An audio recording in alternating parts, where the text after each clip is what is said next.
आमदार गणपत गायकवाडांच्या पत्नींच्या हस्ते विकास कामाचं उद्घाटन। सुलभा गायकवाडांच्या बॅनरवर फक्त फडणवीस अजितदारांचा फोटो, बॅनरवरून मुख्यमंत्र्यांचा फोटो मात्र गायब।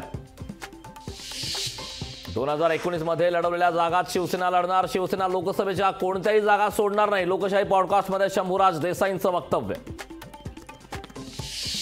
भाजपकडून 16 राज्यातील 195 उमेदवारांची नावं जाहीर। पंतप्रधान नरेंद्र मोदींना वाराणसीतून आणि अमित शहांना गांधीनगरमधून उमेदवारी जाहीर। मात्र पहिल्या यादीत महाराष्ट्रातील उमेदवारांच्या नावाची घोषणा नाही।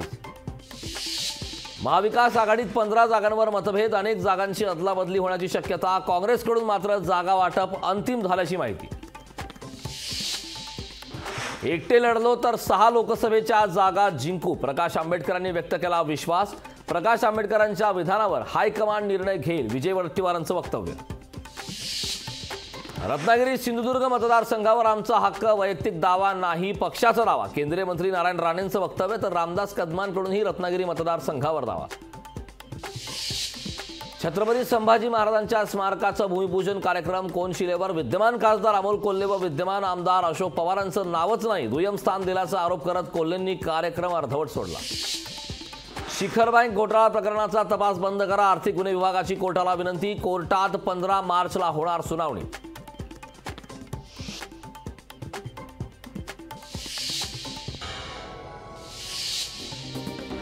ठाकरे गटाचे आमदार अनिल परबांनी अंगणेवाडीतील भराडी देवीचं घेतलं दर्शन। लोकसभा निवडणुकीत आम्हाला यश मिळू दे, देवीला परबांकडून साकडं।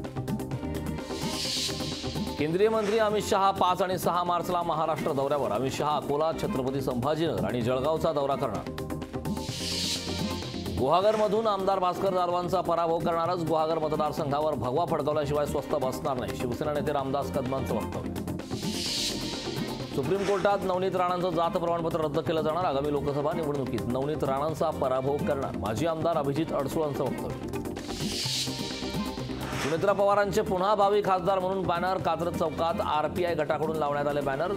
घड्याळ तेच वेळ नवीन म्हणून नवीन खासदार असं बॅनरवर उल्लेख। भाजपचा इतिहास सर्वांना माहिती आहे, शिंदे गटानं चुकीचा निर्णय घेतला, आता पश्चाताप करण्यात अर्थ नाही। रामदास कदमांच्या विधानावर सतेज पाटलांची प्रतिक्रिया।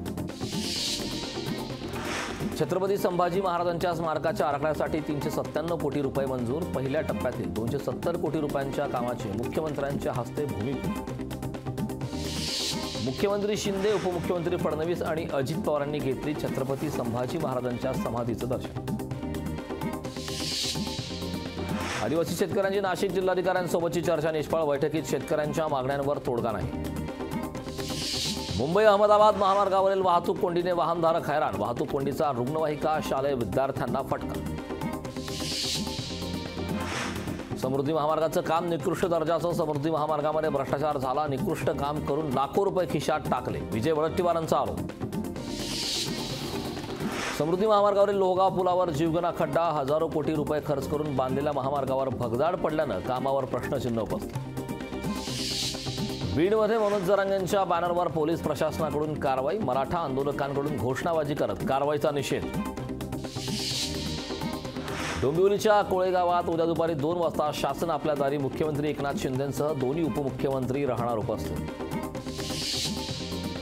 राहुल गांधींची भारत जोडो न्याय यात्रा 16 तारखेला ठाणे शहरात जांभळी नाक्यावर होणार राहुल गांधींची सभा। काँग्रेस नेते बाळासाहेब थोरात यांच्याकडून सभास्थळाची पाहणी। उद्धव ठाकरेंची जनसंवाद यात्रा 4 मार्च रोजी रायगडमध्ये। सोमवारी उरणच्या द्रोणागिरी नोडमध्ये होणार उद्धव ठाकरेंची जाहीर सभा।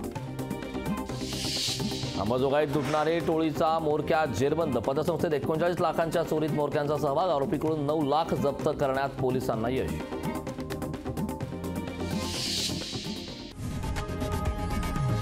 लोकशाही मराठी ऐका, पहा, जागरूक रहा।